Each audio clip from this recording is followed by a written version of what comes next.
नमस्कार विद्यार्थी मित्रांनो, मी सुवर्णा मगर आपल्या सर्वांचा स्पर्धा अभ्यास या यूट्यूब चॅनलवरती स्वागत करते. विद्यार्थी मित्रांनो, आज आहे 6 जानेवारी. तर आपल्या डेली करंट अफेअर्सच्या सिरीजमधील काही महत्त्वाचे करंट अफेअर्स आज आपण अभ्यासूया. चला तर मग आजच्या व्हिडिओला सुरुवात करूया. फर्स्ट क्वेश्चन आहे, डंक नसलेल्या मधमाशांना मानवाप्रमाणे कायदेशीर अधिकार देणारा पहिला देश कोणता आहे? तर बघा, एखाद्या कीटकाला मानवासारखा कायदेशीर अधिकार देणारा पहिला देश कोणता आहे? तर याचे योग्य उत्तर आहे पर्याय क्रमांक 4, पेरू. तर जानेवारी 2026 मध्ये पेरू या देशाने डंक नसलेल्या मधमाशांना कायदेशीर अधिकार दिलेले आहेत. जसे मानवाला अधिकार आहेत तसेच मानवासारखेच हे अधिकार डंक नसलेल्या मधमाशांनाही दिलेला आहे. आणि हा अधिकार देणारा पहिला देश कोणता ठरलेला आहे? तर पेरू हा देश.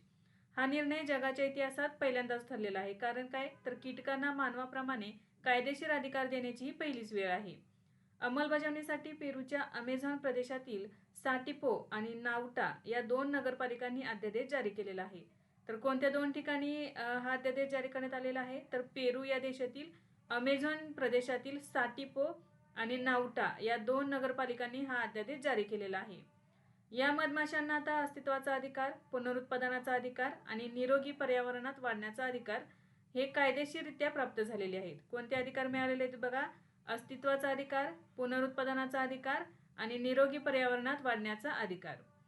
मधमाशा जंगलतोड, हवामान बदल आणि कीटकनाशकांच्या वापरामुळे धोक्यात आल्या होत्या. या मधमाशा अमेझॉनमधील 80% अधिक वनस्पतींचे परागीकरण करतात, जे पर्यावरणासाठी अत्यंत महत्त्वाचे आहे.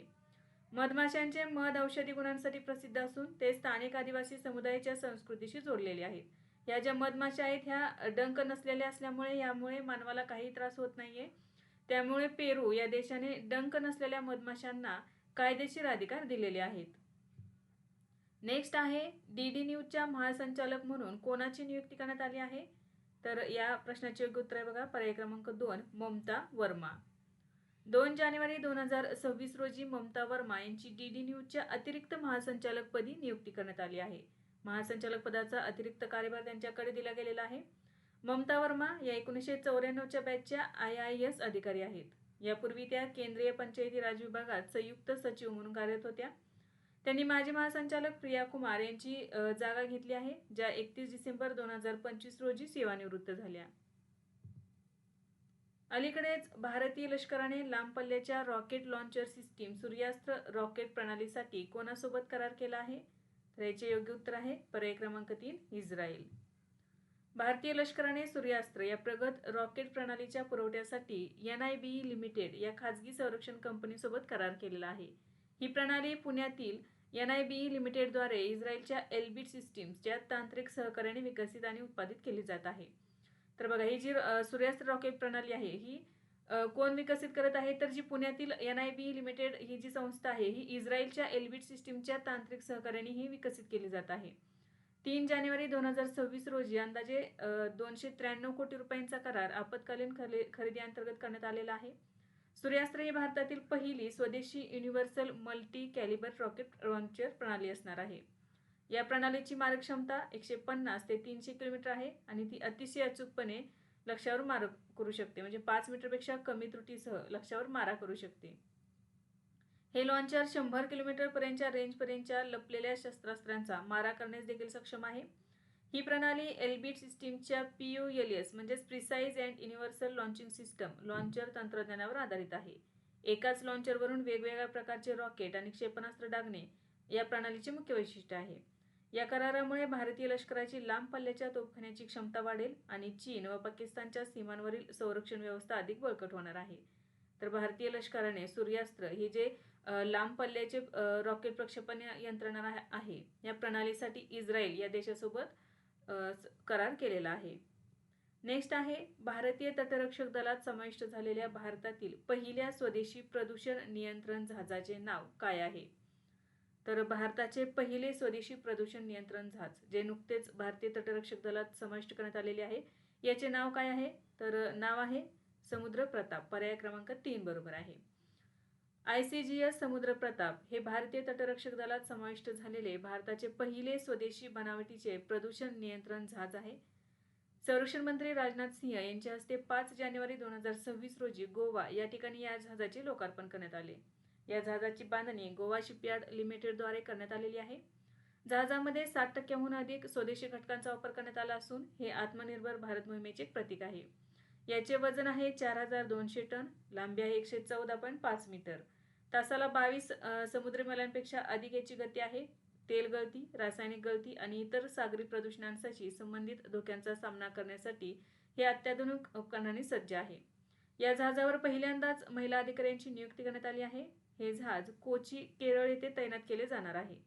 हे जहाज भारतीय तटरक्षक दलाच्या ताफ्यातील आतापर्यंतचे सर्वात मोठे जहाज आहे. तसेच हे भारतीय तटरक्षक दलात समाविष्ट झालेले भारताचे पहिले स्वदेशी बनावटीचे प्रदूषण नियंत्रण जहाज आहे. आणखी काय महत्त्वाचे आहे तर पहिल्यांदाच महिला अधिकाऱ्यांची नियुक्ती या ठिकाणी करण्यात आलेली आहे. नेक्स्ट आहे बँक ऑफ बडोदाच्या अहवालानुसार भारतातील गुंतवणूक क्रमवारीत कोणाला प्रथम स्थान मिळाले आहे? तर याचे योग्य उत्तर आहे पर्याय क्रमांक 1 आंध्र प्रदेश. बँक ऑफ बडोदाच्या अहवालानुसार आंध्र प्रदेशने आर्थिक वर्ष 2026 मध्ये भारताच्या गुंतवणूक क्रमवारीत पहिले स्थान मिळवलेले आहे. एकूण प्रस्तावित गुंतवणुकीपैकी 25.3% गुंतवणूक आंध्र प्रदेशमध्ये झालेली आहे. त्यानंतर ओडिसामध्ये 13.1% आणि महाराष्ट्रामध्ये 12.8%. महाराष्ट्राचा आपला तिसरा क्रमांक लागतो. चौथा क्रमांक आहे तेलंगणाचा आणि 5वा क्रमांक आहे गुजरातचा. आंध्र प्रदेश, ओडिसा आणि महाराष्ट्र या तिन्ही राज्यांनी मिळून एकूण गुंतवणुकीपैकी 51.2% गुंतवणूक आकर्षित केलेली आहे. गुंतवणूक आकर्षित करण्यासाठी आंध्र प्रदेशने 6 नवीन धोरणे लागू केलेली आहेत. पुढील 5 वर्षात आंध्र प्रदेश राज्याने 30 लाख कोटी रुपयांची गुंतवणूक आकर्षित करण्याचे उद्दिष्ट ठेवलेले आहे. नेक्स्ट क्वेश्चन आहे नुकतेच मनोज कोठारी यांचे वयाच्या 67व्या वर्षी निधन झाले. ते कोणत्या खेळाशी संबंधित होते? मनोज कोठारी. तर यांचे योग्य उत्तर आहे बघा पर्याय क्रमांक 4 बिलियर्ड्स. माजी बिलियर्ड्स जगजेते मनोज कोठारी यांचे 5 जानेवारी 2026 रोजी वयाच्या 67व्या वर्षी तमिळनाडूतील तिरुनेलवेली येथे हृदयविकाराच्या तीव्र झटक्याने निधन झाले. त्यांनी आपल्या कारकिर्दीत एकूण 16 वेळा राज्यविजेतेपद पटकावलेले होते. त्यांनी 1990 मध्ये IBSF विश्व बिलियर्ड्स चॅम्पियनशिप जिंकलेली होती. ते भारतीय बिलियर्ड्स आणि स्नूकर संघाचे मुख्य राष्ट्रीय प्रशिक्षक म्हणूनही कार्यरत होते. क्रीडा क्षेत्रातील त्यांच्या उल्लेखनीय योगदानाबद्दल 2005 मध्ये त्यांना ध्यानचंद पुरस्काराने सन्मानित करण्यात आले होते. 2025 मध्ये त्यांना बिलियर्ड्स आणि स्नूकर फेडरेशन ऑफ इंडियाने जीवन गौरव पुरस्काराने सन्मानित केले होते. नेक्स्ट क्वेश्चन आहे बघा 2026 मध्ये 52वी G7 शिखर परिषद कोणता देश आयोजित करेल? 52वी G7 शिखर परिषद. तर याचा यजमान देश असणार आहे फ्रान्स. पर्याय क्रमांक 2 बरोबर आहे. 52वी G7 शिखर परिषद 2026 चे यजमानपद फ्रान्सकडे असेल. ही परिषद 14 ते 16 जून 2026 या कालावधीत आयोजित केली जाईल. फ्रान्समधील हाउते सेवाई प्रांतातील एव्हियन लेस बेन्स शहरात ही शिखर परिषद पार पडेल. 2025 मध्ये G7 चे अध्यक्षपद कॅनडाकडे होते. तर 1 जानेवारी 2026 पासून G7 चे अध्यक्षपद फ्रान्सकडे सोपवण्यात आले आहे. बघा असाही प्रश्न विचारला जाऊ शकतो की 2026 चे G7 चे अध्यक्षपद कोणत्या देशाकडे आहे? तर फ्रान्सकडे आहे. 2027 मध्ये होणाऱ्या G7 शिखर परिषदेचे यजमानपद अमेरिका भूषवणार आहे.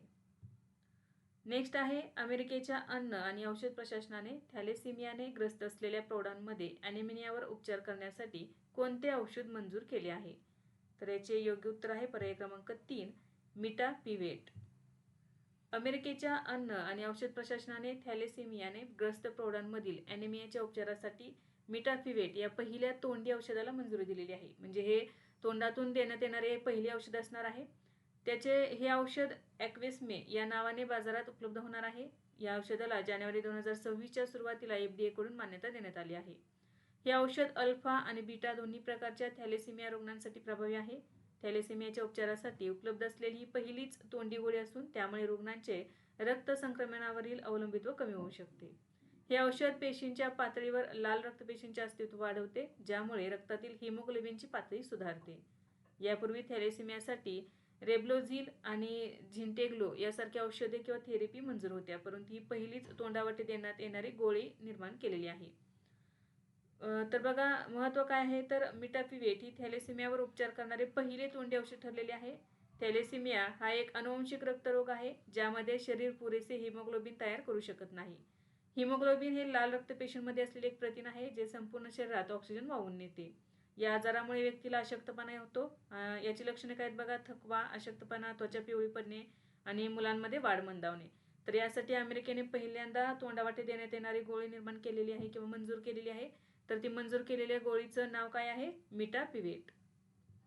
नेक्स्ट आहे इफ्को साहित्य पुरस्कार 2025 कोणाला प्रदान करण्यात आला?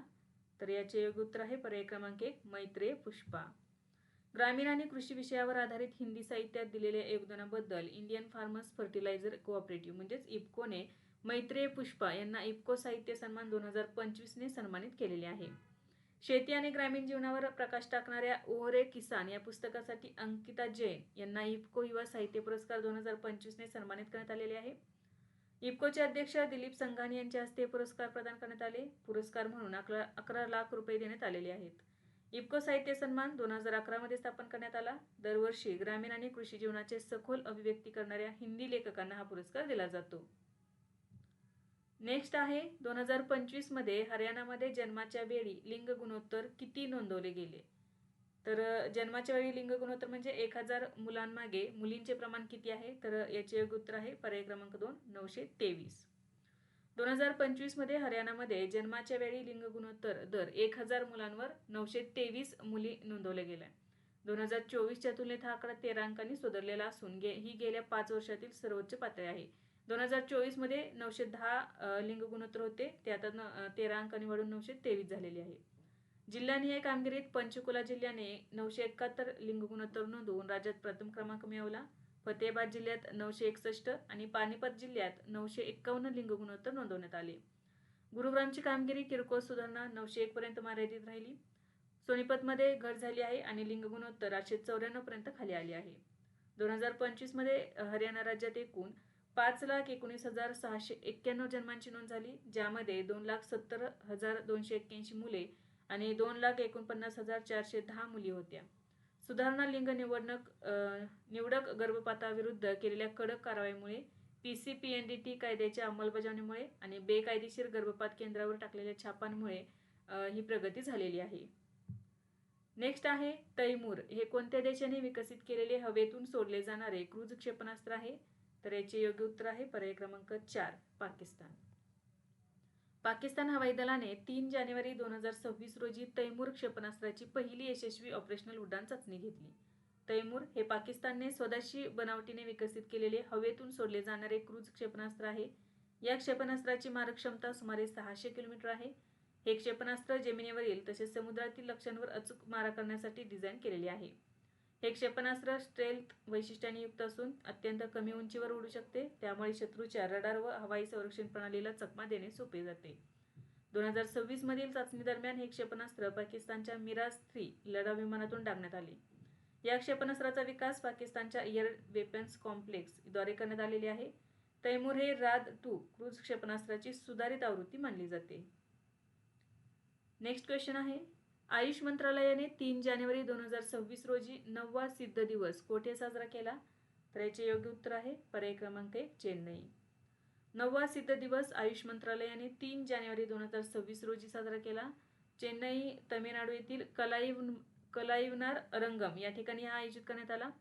भारताचे उपराष्ट्रपती CP राधाकृष्णन यांच्या हस्ते कार्यक्रमाचे उद्घाटन करण्यात आले. भारताचे उपराष्ट्रपती CP राधाकृष्णन यांनी कार्यक्रमाचे अध्यक्षस्थान भूषवले होते.